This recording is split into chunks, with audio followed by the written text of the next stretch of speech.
Hello मेरे प्यारे बच्चों, कैसे हो आप सब। आज हम सॉल्व करेंगे चैप्टर से द राइट थिंग का। ठीक है, क्लास 7 का जो चैप्टर है से द राइट थिंग, उसके क्वेश्चन आंसर। एक्सरसाइज का नेम है let us think and reflect. तो फर्स्ट जो क्वेश्चन है that is read the extracts given below and answer the questions that follow.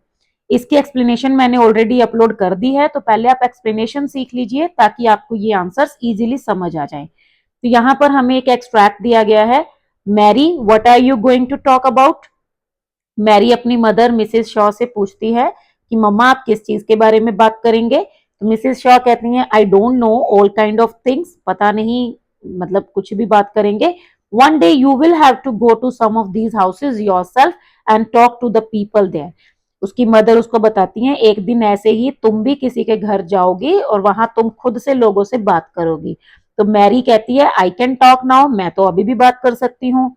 I have been able to talk for a long time, मैं तो बहुत लंबे time से बात करती आ रही हूँ, मतलब मेरे को तो बात करनी आती है।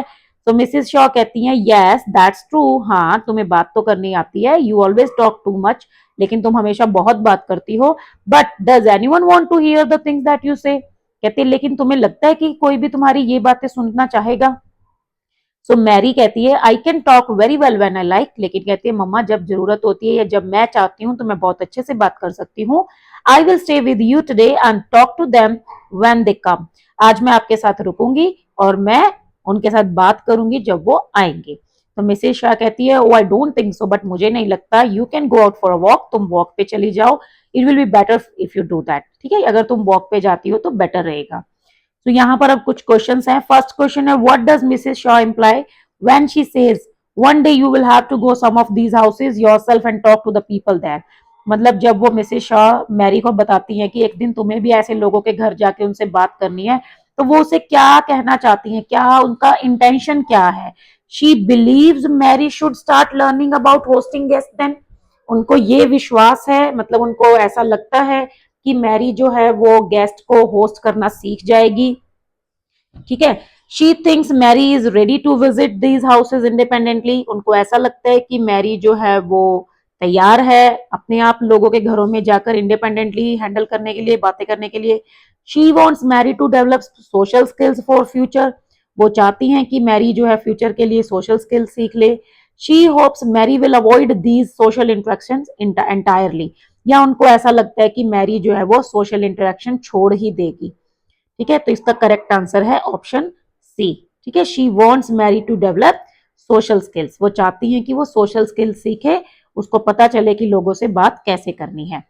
सेकेंड है complete the following sentence. Mrs Shaw and Mary are discussing how to. वो दोनों किस चीज के बारे में बात कर रही हैं, हैव अ पोलाइट कन्वर्सेशन और get to know people better. So the correct answer is have a polite conversation. Third है why did Mary insist on staying with her mother when the guest arrived. Mary जो है वो अपनी mother को insist क्यों करती है रुकने के लिए, कि वो साथ में रुकेगी जब गेस्ट आएंगे। Because she wanted to show, oh ठीक है, शी वॉन्टेड टू शो या to prove that she knew how to talk. ठीक है, वो ये प्रूव करना चाहती है कि उसको पता है कि कैसे बात करते हैं। ठीक है, वो दिखाना चाहती है, इसीलिए वो इंसिस्ट करती है कि आज मुझे रुकने दो, मैं बात करूंगी। Match the following character traits to the characters. Eager कौन है, ठीक है, ईगर कौन है, मैरी। और इनएक्सपीरियंस्ड कुछ किसी के लिए नहीं है, और कॉशियस कौन है, मिसेस शाह। ठीक है, तो ये आपका कैरेक्टर ट्रेट्स का मैचिंग हो गया। सेकंड क्वेश्चन आता है यहाँ पे, मैरी बोलती है I saw Mrs Cotter this afternoon, I met her in the street, no one sees her in the morning because she always stay in bed then. कहती है मैं मिसेस कॉटर को जानती हूँ, मैं दोपहर में ही उनको देखा था गली में, वो मॉर्निंग में तो कभी दिखती नहीं है क्योंकि वो हमेशा बेड पे लेटी रहती हैं। She always asking the doctor to go to see her, doctor को बोलती रहती है कि मुझे देखने आ जाना, मेरा चेकअप करने। I can't understand women who stay in the bed in the morning. पता नहीं, कहती मुझे तो समझ नहीं आती ये क्यों लेटी रहती हैं हर वक्त मॉर्निंग में। And why must she always ask for the doctor, और हमेशा डॉक्टर को क्यों बुलाती रहती हैं। I have never been to a doctor in my life, मैं अपनी लाइफ में कभी डॉक्टर के पास नहीं गई। तो मिसेज हार्डिंग कहती हैं I stay in bed in the morning my self, मैं भी मॉर्निंग में बेड में लेटी रहती हूँ। तो question number 1, complete the following sentence suitably. Mary could spot Mrs Cotter in the street because, ठीक है, मैरी जो है वो मिसेस कॉटर को स्ट्रीट में देखती है क्योंकि, इसमें आंसर आएगा because she often, okay, gets out during the day, क्योंकि वो दिन में बाहर जो है वो निकल जाती थी, ठीक है, मतलब मॉर्निंग में होता था कि जो मिसेस कॉटर हैं वो बेड पे लेटी रहती थी, लेकिन जब दिन निकल जाता था, मतलब मॉर्निंग के बाद आफ्टरनून में वो ज्यादातर बाहर निकल जाती थी, तो इसी रीजन से मैरी ने उनको स्ट्रीट में देखा था, ठीक है। So Mary could see Mrs Cotter in the street because she often gets out during the day.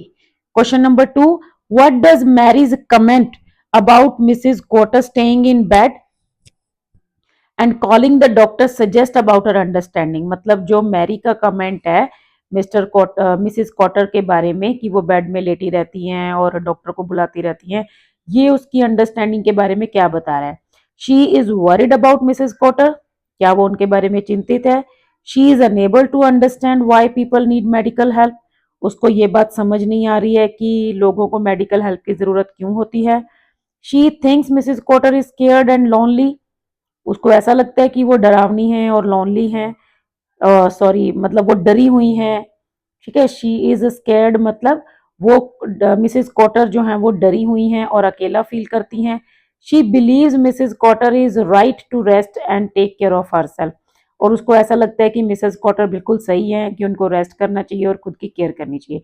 तो 3 ऑप्शन इसमें रॉन्ग है, एक जो करेक्ट वाला है वो है बी, क्योंकि उसको पता नहीं है, ठीक है, कि लोगों को मेडिकल हेल्प की जरूरत क्यों होती है।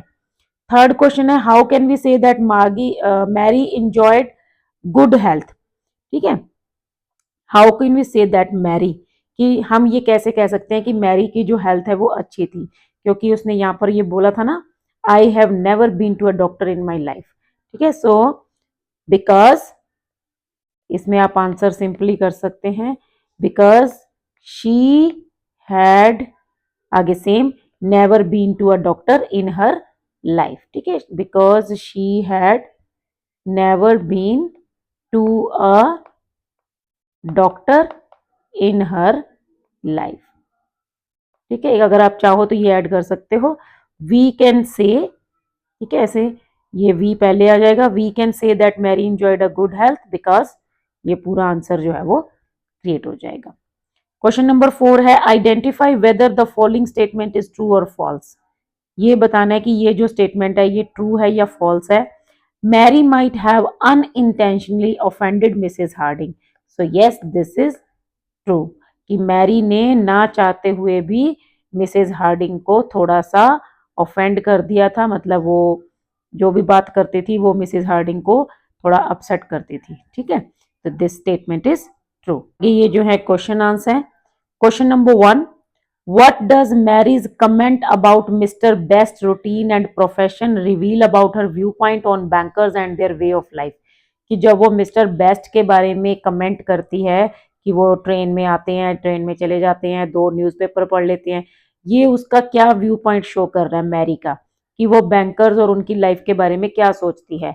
So Mary's comment shows that, Mary का कमेंट ये शो करता है कि she finds the routine of bankers dull and lifeless, कि उसको लगता है कि बैंकर्स का जो लाइफस्टाइल है, उनका जो रूटीन है वो काफी डल है और लाइफ बोरिंग है, लाइफलेस है।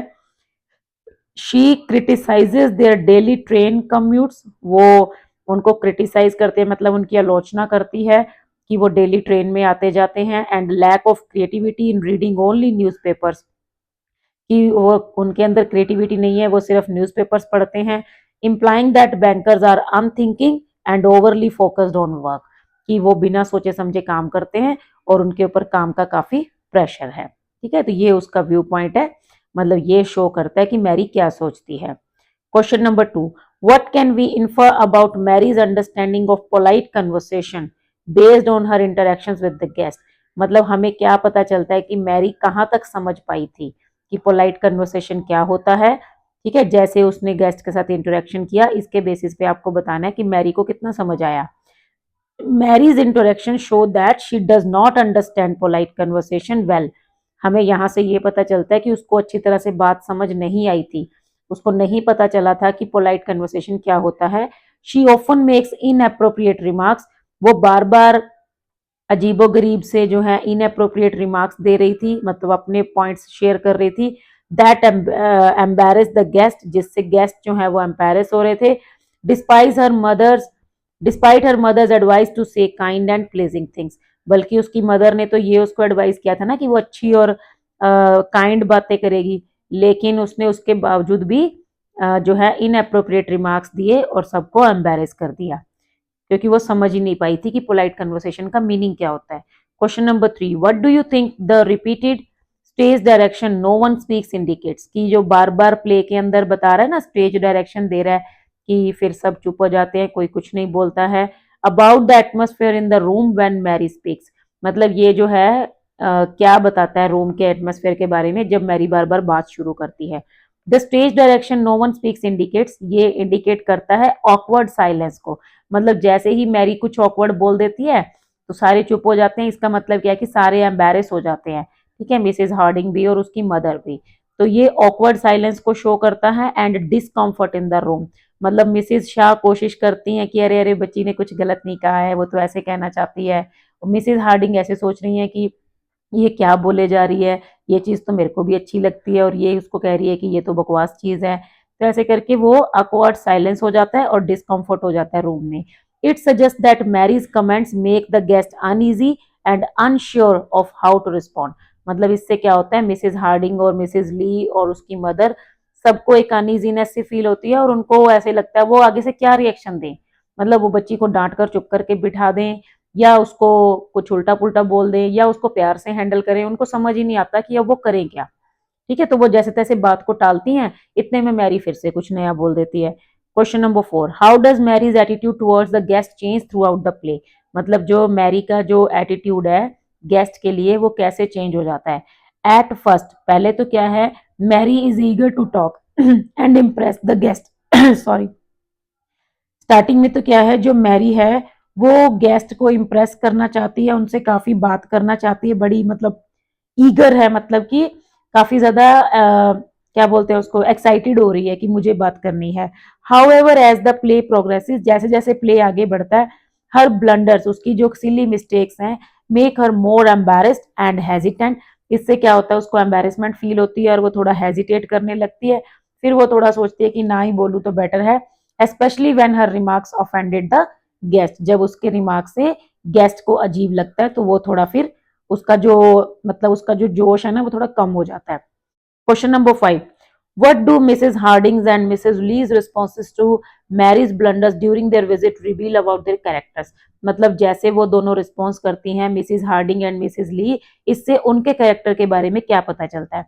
Mrs Harding and Mrs Lee respond to Mary, वो कैसे कैसे रिस्पॉन्ड करती हैं, विद रिस्ट्रेंट एंड पोलाइटनेस, मतलब वो उसको रोकती हैं थोड़ा लेकिन पोलाइट भी रहती हैं। Even when she makes inappropriate remarks, हालांकि वो कुछ भी बोले जा रही है लेकिन फिर भी वो गुस्सा नहीं करती हैं। दिस रिवील्स देयर पेशेंस, इससे उनका पेशेंस लेवल पता चलता है। And ability to maintain composure in an uncomfortable situation, और इससे ये पता चलता है कि वो किस तरह से अपने आप को कंट्रोल करके रखती हैं, इवन चाहे कितनी भी अनकंफर्टेबल सिचुएशन क्यों ना हो जाए। मतलब यहाँ पर उनकी मैच्योरिटी शो हो रही है, ये नहीं कि वो एरोगेंट है, रूड है ना, और उसको डांटने लग जाती हैं, वो बड़े प्यार से उसको हैंडल करती हैं और अपने आप को कंट्रोल करके रखती हैं। Question number 6, in what way does the play show the importance of knowing how to engage in polite conversation, मतलब इस प्ले में हमें कैसे पता चल रहा है इस बात की इंपॉर्टेंस कि हमें ये पता होना चाहिए कि हमें जो है पोलाइट कन्वर्सेशन कैसे करनी चाहिए। द प्ले हाईलाइट्स, अब प्ले में क्या हाईलाइट हो रहा है, that knowing how to engage in polite conversation is important to make a good impression, मतलब हमें लोगों से पोलाइट कन्वर्सेशन में बात करने में एंगेजमेंट होनी चाहिए, मतलब हमारा जो उसमें स्किलफुल हम होने चाहिए, हमें वो चीज़ आनी चाहिए। तो ये क्यों इम्पोर्टेंट है, ये इम्पोर्टेंट है क्योंकि इससे एक अच्छा इंप्रेशन बनता है एंड बिल्ड रिलेशनशिप्स, हमारे रिलेशनशिप्स जो है वो मजबूत होते हैं।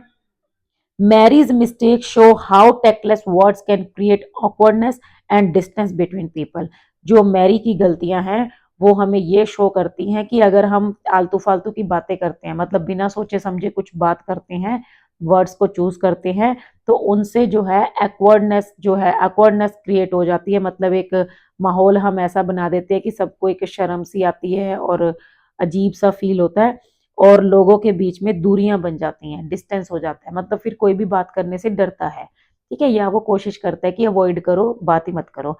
तो इस तरह से हमें जो है पोलाइट कन्वर्सेशन जो है वो आनी चाहिए, ठीक है। मतलब दूसरों से हमें कैसे पोलाइटली बात करनी है, ये हमें पता होना जरूरी है। तो ये इस प्ले में हमें यही सिखाया गया है।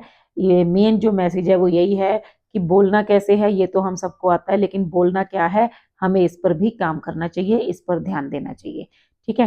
तो आज की वीडियो में बस इतना ही। नेक्स्ट वीडियो में हम सॉल्व करेंगे इसी चैप्टर की बुक एक्सरसाइज। तब तक के लिए थैंक यू, बाय।